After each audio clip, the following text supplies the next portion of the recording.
Hello students, मैं सोनू कुमार आप सभी को अपने इस यूट्यूब चैनल में हार्दिक स्वागत करता हूं।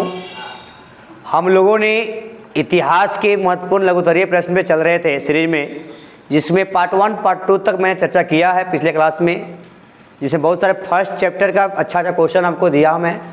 सेकेंड चैप्टर से आज पहला क्वेश्चन लेके आया हूँ, चार्टिस्ट आंदोलन क्या है। और सेकेंड क्वेश्चन है खूनी रविवार या लाल रविवार क्या है। समझेंगे मेरी बातों को कहानी के टाइप से, उसके बाद मैं लिख दिया हूँ, उसके बाद आपको आप लोग खुद इसका स्क्रीनशॉट कर लेंगे लास्ट में, ठीक है। पहले समझिए बात को। पहला प्रश्न था चार्टिस्ट आंदोलन क्या है। चार्टिस्ट आंदोलन, देखिए यह जो आंदोलन हुआ था इंग्लैंड में हुआ था। पहली बात हुआ था कब? 1838 में। पहला पॉइंट, चार्टिस्ट आंदोलन कहाँ में हुआ था? इंग्लैंड में हुआ था। हुआ था कब? 1838 में। किसने किया था? इस आंदोलन को किया था मजदूरों ने। किसने? मजदूरों ने। काहे ला किया था? मजदूरों ने वहाँ पे राजनीतिक अधिकार के लिए इस आंदोलन को बढ़ावा दिया था, जिसको नाम रखा गया था चार्टिस्ट आंदोलन, ठीक है। राजनीतिक अधिकार क्या था?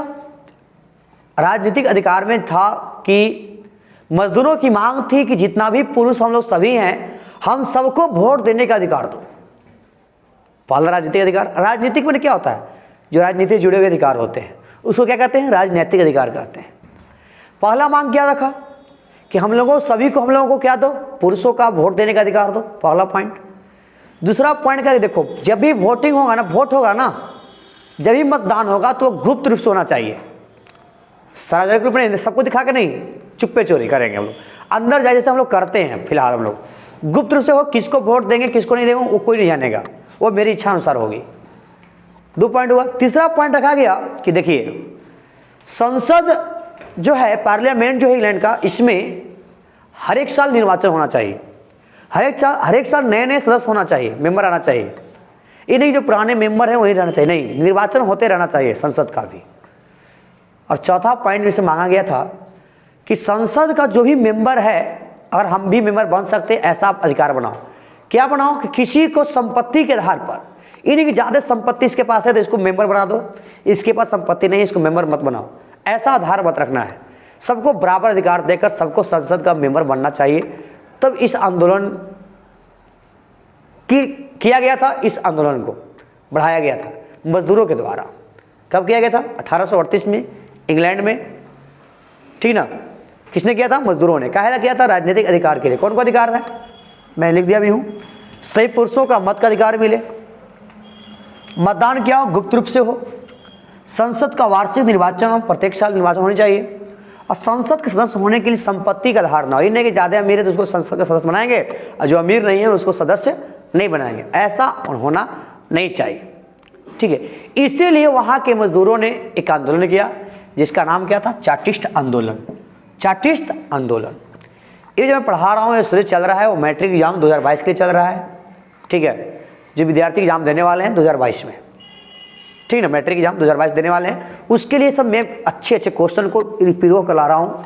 करीब 5, 7, 8 वीडियो में, 8 वीडियो में आपको पूरा हिस्ट्री आपको चल जाएगा, ठीक ना। छोटा छोटा वीडियो बनाएंगे और सब आपके लिए यूजफुल होगा। बहुत मज़ेदार चैप्टर होगा, सब मज़ेदार टॉपिक भी है, मज़ेदार प्रयास मेरा है। ये था चार्टिस्ट आंदोलन। अगला प्रश्न है खूनी रविवार या लाल रविवार क्या है। यह क्वेश्चन बहुत बार पूछा है, क्वेश्चन पूछने की चांस बनती है। खूनी रविवार क्या है? देखिए खूनी रविवार है क्या। आपको पता है कि सन 1904-5 में रूस और जापान के बीच जबरदस्त लड़ाई हुआ था, जिस लड़ाई में जापान रूस को हरा दिया था। रूस बहुत बड़ा सम्राट था, बहुत बड़ा साम्राज्य था, और एक छोटा साम्राज्य जापान ने रूस को हरा दिया था। इसके पहले रूस का जो शासक था जार निकोलस द्वितीय अपने आप को बलवान और अपने आप को ताकतवर समझता था, और पूरे गांव में, अपने पूरे राज्य में, अपने शासन में पूरे लोगों को भ्रमित कर चुका था कि हम बहुत बलवान हैं। लेकिन जब 1905 के रूस जापान युद्ध होता है, जिसमें जापान के हाथों रूस की हार होती है, तो लोगों का भ्रम टूट जाता है, जनता की भ्रम टूट जाता है, क्योंकि कहा था अरे भाई छोटा देश से बड़ा देश हमारा हार गया, ये क्या शासक करेगा। जब हार गया तो यहाँ के लोगों की दिन पर दिन स्थिति खराब होती गई। भूखे मरने लगे। क्या करना, जैसे ही हारा ना जार निकोलस द्वितीय, तो ऊपर से टैक्स बढ़ा दिया अपनी जनता पर, काहेला, ताकि उसको अपनी आर्थिक क्षति को पूरा करे। तो इसके खिलाफ यहाँ के लोग उठेंगे, तो ऑटोमेटिक है वहाँ के लोगों ने 9 जनवरी, जूलियन ग्रेगोरियन कैलेंडर जानते हैं 13 दिन आगे पीछे होता है, 9 जनवरी 1905 या कह सकते हैं 22 जनवरी 1905 ईस्वी को रूसी जनता ने रोटी दो नारे के साथ सड़कों पर लोग प्रदर्शन करना शुरू कर दिया। अब प्रदर्शन करते करते जा रहे थे कहाँ, राजा की महल की ओर, सेंट पीटर्सबर्ग स्थित महल की ओर जा रहे थे। जब वहाँ गए तो देखे क्या, जार ने देखा, रूस का सम्राट देखा, जार निकोलस द्वितीय देखा कि भाई पूरी जनता, पूरी जन सलाब आ रही है हमारे विरोध में। क्या करता है, जार ने अपनी सेना को आदेश देता है कि सबको मार डालो, रफा दफा कर दो सबके। एकदम गोलियां बरसा देती है बाबू, जबरदस्त मार होती है, बहुत सारे लोग मारे जाते हैं, हजारों लोग मारे गए, कई घायल हो गए। उस दिन रविवार था, इसलिए उस घटना को खूनी रविवार रखा गया कि भाई यहाँ पे खून बहा है। यह घटना रविवार को इसलिए नाम रखा, कोई इसको खूनी रविवार रखा गया। और उस दिन बहुत खून बहा, तो खून लाल होता है, इसलिए इसको लाल रविवार के नाम से भी जाना जाता है। यही था खूनी रविवार और लाल रविवार। मैं लिखा भी हूँ, देखिए 1904-05 में की युद्ध में जापान के हाथों रूस की जबरदस्त हार हुई थी, जिससे वहाँ की जनता में जार निकोलस द्वितीय के प्रति गुस्सा आया, भाई रोष उत्पन्न हुआ। परिणाम क्या निकला, गुस्सा आया तो क्या किया, 9 जनवरी या 22 जनवरी 1905 ईस्वी को रोटी दो नारे के साथ सड़कों पर प्रदर्शन करते हुए सेंट पीटर्सबर्ग स्थित महल की ओर जा रहे थे, ठीक ना, जा रहे थे। तभी जार की सेना ने आदेशानुसार, जार की सेना जो था आदेश के अनुसार गोलियां बरसा दी, कई लोग मारे गए, जिससे हजारों लोग मारे गए। उस दिन रविवार था, इसलिए इस घटना को खूनी रविवार या लाल रविवार के नाम से जाना जाता है। इस तरह से मैंने बताया आपको खूनी रविवार। उम्मीद करता हूँ आपको समझ में आया होगा। अगर समझ में आया है भाई तो शेयर करते चलना, लाइक करते चलना, और कमेंट में जरूर बताइएगा कि सेशन कैसा लग रहा है आप लोगों को, जरूर बताइएगा, जरूर कमेंट करिएगा। तो इसको आप स्क्रीनशॉट करिए और आए क्वेश्चन को बताते हैं, ध्यान दीजिएगा। चलिए अगला प्रश्न है, अक्टूबर क्रांति या नवंबर क्रांति या बोल्शेविक क्रांति क्या है? ये तीनों एक ही क्वेश्चन है। या आपसे पूछेगा अक्टूबर क्रांति क्या है, या पूछेगा आपसे नवंबर क्रांति क्या है, या आपसे पूछेगा बोल्शेविक क्रांति क्या है। इसको समझिए आप कहानी से, सुनिए ध्यान से। आपको पता है कि सन 1898 ईस्वी में प्लेखानोव ने रूसी सोशल डेमोक्रेटिक पार्टी की स्थापना की थी, ठीक है। वह पार्टी 1903 में टूट गया था 2 भाग में, एक बोल्शेविक दल में और एक मेंशेविक दल में। बोल्शेविक दल का मतलब होता है बहुसंख्यक, मेंशेविक का मतलब क्या होता है, अल्पसंख्यक।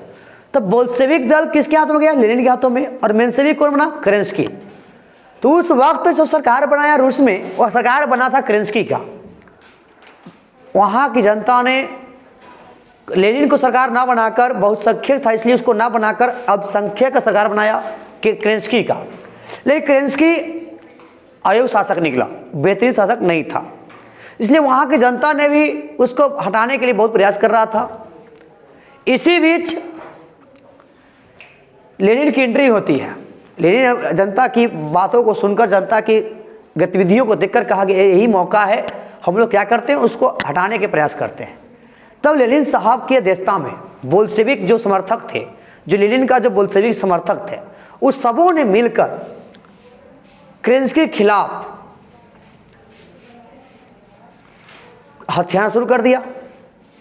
25 अक्टूबर 1917 को ईस्वी को अगर जानिएगा अपन जूलियन ग्रेगोरियन में, तो हो जाता है 7 नवंबर 1917।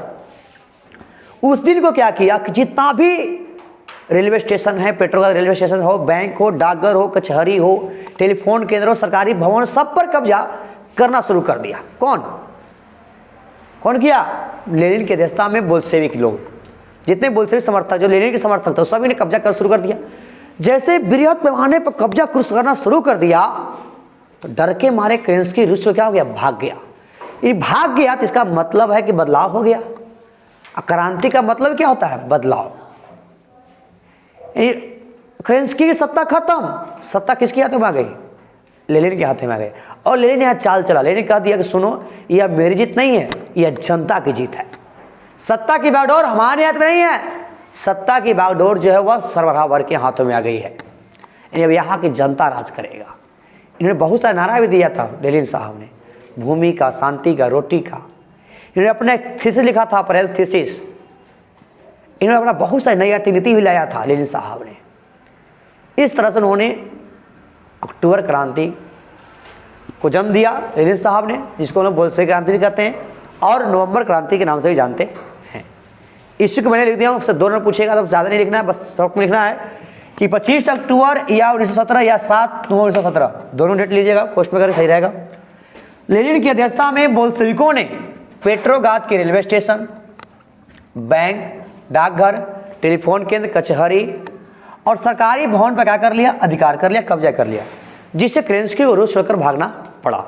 परिणाम स्वरूप क्या निकला, केरेंस्की भाग गया तो सरकार किसके हाथों में आ गई, लेनिन के हाथों में आ गई। और आ गई तो इस क्रांति को, इस बदलाव को हम लोग किस नाम जानते हैं, हम लोग अक्टूबर क्रांति या नवंबर क्रांति या बोल्शेविक क्रांति के नाम से जानते हैं। एक पॉइंट आप लिख भी सकते हैं इसमें, अक्टूबर क्रांति के परिणाम स्वरूप, इस क्रांति के परिणाम स्वरूप